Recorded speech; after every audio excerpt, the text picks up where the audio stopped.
Hello, and thank you for letting us into your space. It's a great privilege to be here with you and to know that together we meet with our Lord, who is with us wherever we may be and whatever our circumstances may be. We're thinking about family trees today, and they were very important in biblical communities because the family tree defined their culture and their tribal identity, and it established their legitimacy as part of God's kingdom. And so we find a good many lists of family trees in the Bible. And such family trees still play a very, very important part in many parts of the world. And here in Africa, one's ancestors not only determine who one is, but they also are a constant present in this life, and they determine and demand recognition and respect. My family tree is it's full of both exhibits about whom I talk freely and with a certain amount of pride, but also skeletons whom I keep in the closet. Matthew starts his biography of Jesus with a careful tabulation of Jesus' family tree through 42 generations, and he doesn't sanitize it in any way. For instance, he names 5 women, and that's unusual in a family tree.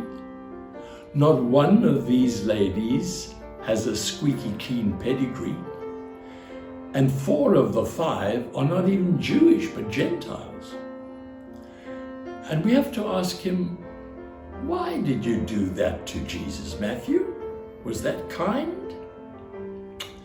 Listen to this reading from Joshua about Rahab, one of those dodgy foreign female ancestors of Jesus, who is the anointed of God, the Lord of creation, and your Savior and mine. It comes from Joshua chapter 2 and the first 23 verses. Good day. Our reading today is from Joshua 2, 1 to 23, and I'm reading from the New International Version.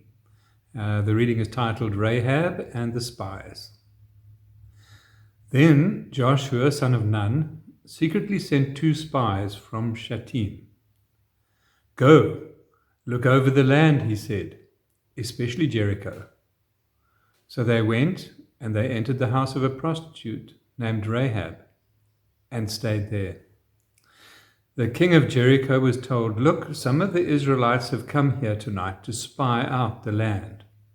So the king of Jericho sent this message to Rahab, bring out the men who came to you and entered your house, because they have come to spy out the whole land. But the woman had taken the 2 men and hidden them. She said, yes, the men came to me, but I did not know where they had come from. At dusk, when it was time to close the city gate, they left. I don't know which way they went. Go after them quickly, you might catch up with them. But she had taken them up to the roof and hidden them under the stalks of flax that she'd laid out on the roof. So the men set out in pursuit of the spies on the road that leads to the fords of the Jordan. And as soon as the pursuers had gone, the gates were shut. Before the spies lay down for the night, she went up to the roof and said to them, I know the Lord has given you this land, and that a great fear of you has fallen upon us, so that all who live in this country are melting in fear because of you. We have heard how the Lord dried up the water of the Red Sea for you when you came out of Egypt, and what you did to Sihon and to Og, the 2 kings of the Amorites east of the Jordan, whom you completely destroyed. When we heard of it, our hearts melted in fear, and everyone's courage failed because of you. For the Lord your God is God in heaven above and earth below. Now then, please swear to me by the Lord that you will show kindness to my family, because I have shown kindness to you. Give me a sure sign that you will spare the lives of my father and mother, my brothers and sisters, and all who belong to them, and that you will save us from death. Our lives for your lives, the men assured her. If you don't tell what we are doing, we will treat you kindly and faithfully when the Lord gives us the land. So she let them down by a rope through the window, for the house that she lived in was part of the city wall. And she said to them, "Go to the hills, so the pursuers will not find you. Hide yourself there for 3 days until they return, and then go on your way." Now the men had said to her, "This oath that you made us swear will not be binding on us unless, when we enter the land, you have tied this scarlet cord in the window through which you let us down, and unless you have brought your father and mother, your brothers, and all your family into your house. If any of them go outside of the house into the street, their blood will be on their own heads. We will not be responsible. As for those who are in the house with you, their blood will be on our head if a hand is laid on them. But if you tell what we are doing, we will be released from the oath that you made us swear." "Agreed," she said. "Let it be as you say." So she sent them away, and they departed. And she tied the scarlet cord in the window. And when they'd left, they went into the hills and stayed there 3 days until the pursuers had searched all along the road and returned without finding them. Then the 2 men started back. They went down out of the hills, forded the river, and came to Joshua the son of Nun and told him everything that had happened to them. The Lord always blesses the reading and the hearing of the scriptures. Now, I suggest that you go back home or later on, read the happy ending of that story in the 6th chapter of of the book that bears Joshua's name. Now, Rahab, one of those women, is the woman about whom Matthew writes, and I quote, "Nashon had Salmon, and Salmon had Boaz. His mother was Rahab. Boaz had Obed, and Obed had Jesse, and Jesse had David, and David became king." Now, the Hebrew of the Old Testament uses 2 technically specific nouns to define a prostitute. The one describes the priestesses, the sacred prostitutes who worked in the sanctuaries of the Canaanite fertility cults.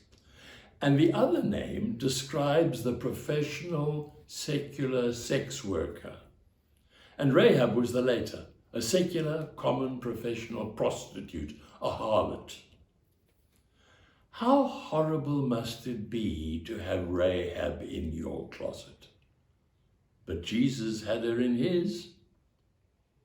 Many years ago, I remember now, my secretary relayed a telephone call to my study, and the lady at the other end of the line didn't identify herself. She just simply launched into her spiel for the day, and she said, "Reverend?" And immediately I knew I didn't know her and she didn't know me, because Reverend wasn't part of that conversation. "I'm organizing a protest march against the prostitutes that are out every night on the main street in Somerset West outside Southey's Vines, right opposite the police station. We're going to march up and down on Friday and Saturday nights so that nobody will stop to pick them up. We have got to chase these women away. Now, this is why I'm phoning you. You must order all the women in your church to join us." Well, I asked her why she was doing this, and she replied, "Because I'm a born-again Christian and I'm doing it as a witness for Jesus." And then I asked, what will that achieve? When you disappear, they'll all be back. And if you're doing it for Jesus, wouldn't he rather have you care for them and share the good news? Well, that was the wrong question to ask. The lady launched into a tirade about useless fat cat, unsaved ministers and predikants who allow evil to destroy the community and Satan to rule the world, and she slammed the phone down. Jesus' track record with women's sexual improprieties, be it adultery or prostitution or whatever, is clear.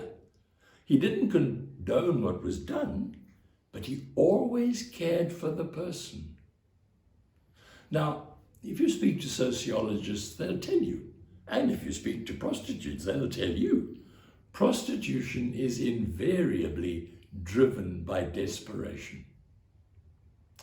Rahab was a woman on her own. She had no spouse to keep her, but she had siblings. She had her probably aged parents, and there were others who depended on her for food on the table and the roof over their heads. Now, that must be utter desperation.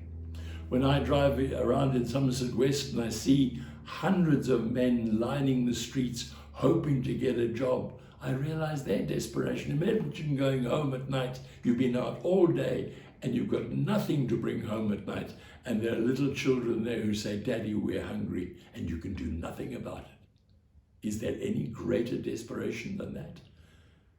And that was Rahab. And as we read the story in Joshua, we see other layers of desperation in Rahab's life.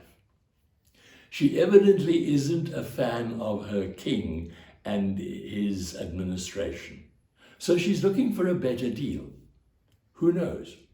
Did Jericho's inhabitants also suffer service delivery problems spawned by civic inefficiency and corruption? And we South Africans know only too well the often violent protest that such desperation drives in our communities. But it's also implied in the reading that she is desperate enough to sell out to the enemy, the invading Israelites, who are already near the city limits. And in them and their God, she sees a glimmer of hope for the future, and so she does a deal with them. When the spies arrive, she hides them. She engineers their escape from the city, and so she guarantees the future safety and provision for she and her family under the coming regime. Why does Matthew hang out all that dirty washing in his story of Jesus? Is it purely malicious muckraking? Not at all. Matthew is writing to Jews whose perception at that time of their God was that he was so pure and so holy that he was totally separate and distant from them. They believed that God had not even communicated with them through a prophet for at least 200 years. And that is why Matthew starts his biography of God as human being by showing him to be real. He is a flesh and blood human being, just as we are, with both exhibits and skeletons in his closet. And now here's the good news. Our history, no matter how long or short it may be, is imprinted in our present and affects our future. Too often we hear people saying things like, "Oh, I wish people would stop playing the race card." Surely we're more than a quarter of a century into our new South Africa. I wish they would get over it and get on with life. No. It isn't that simple. You can't accept 25 years of the new dream to switch off the nightmares of centuries. The issues and the hurts of the past have to be diagnosed and healed, and that takes time, sometimes generations. But here's the miracle. In Jesus, the whole of the human experience, its exhibits and its skeletons, are taken on. Jesus cares for prostitutes because there's a Rahab in his DNA. Jesus cares for you and me because you and I are in his DNA, with our exhibits and our skeletons and all. For over a year now, we have got used to sanitizing everything. Don't sanitize Jesus out of your life. Let Jesus into the deepest, the dirtiest, the darkest depths. He won't be shocked. He won't think less of you because he loves you, and he will make the best of you because your skeletons are already in his closet and he has dealt with them. God love you.